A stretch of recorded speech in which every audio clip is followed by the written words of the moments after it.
ಮಂಗಳೂರಿನ ಸಂತ ಅಲೋಷಿಯಸ್ ಗೊಂಜಾಗ ಶಾಲೆಯಲ್ಲಿ ವಿದ್ಯಾರ್ಥಿಗಳಿಗಾಗಿ ಗೋ ಗ್ರೀನ್ ಯೋಜನೆಯ ಮೂಲಕ ವಿವಿಧ ಸೃಜನಶೀಲ ಚಟುವಟಿಕೆಗಳನ್ನು ಆಯೋಜಿಸಿದರು. ಈ ಯೋಜನೆಯ ಮೂಲಕ ವಿದ್ಯಾರ್ಥಿಗಳು ಬಳಕೆ ಕಡಿಮೆ ಮಾಡುವ, ಮರುಬಳಕೆ ಮಾಡುವ, ನಿರಾಕರಿಸುವ, ಪುನಶ್ಚೇತನಗೊಳಿಸುವ ಮತ್ತು ಮರುಬಳಕೆ ಮಾಡುವ ಮೂಲಕ ಪ್ರಕೃತಿಯನ್ನು ಸಂರಕ್ಷಿಸಲು ಸಹಾಯ ಮಾಡುವ ಜೀವನ ವಿಧಾನವನ್ನು ಅಳವಡಿಸಿಕೊಳ್ಳಲು ವಿದ್ಯಾರ್ಥಿಗಳನ್ನು ಪ್ರೇರೇಪಿಸಲಾಯಿತು.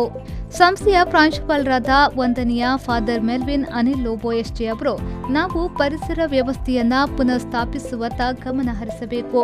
ಪ್ರಕೃತಿ ಮತ್ತು ಅದರ ಸಂಪನ್ಮೂಲಗಳನ್ನು ರಕ್ಷಿಸುವಲ್ಲಿ ವಿದ್ಯಾರ್ಥಿಗಳು ಒಂದು ಹೆಜ್ಜೆ ಮುಂದಿಡಬೇಕು ಎಂದು ಕರೆ ನೀಡಿದರು.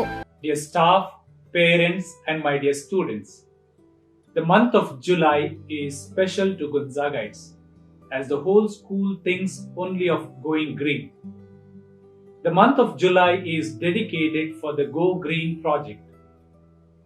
The purpose of this project is to create an awareness about the need for protecting our environment.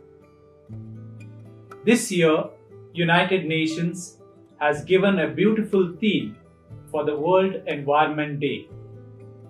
It says, reimagine, recreate, restore, with a focus on ecosystem restoration.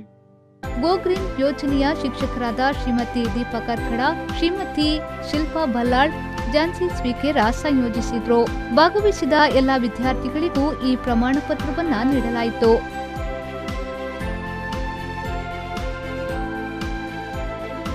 Bureau report, ವಿ4 ನ್ಯೂಸ್, ಮಂಗಳೂರು.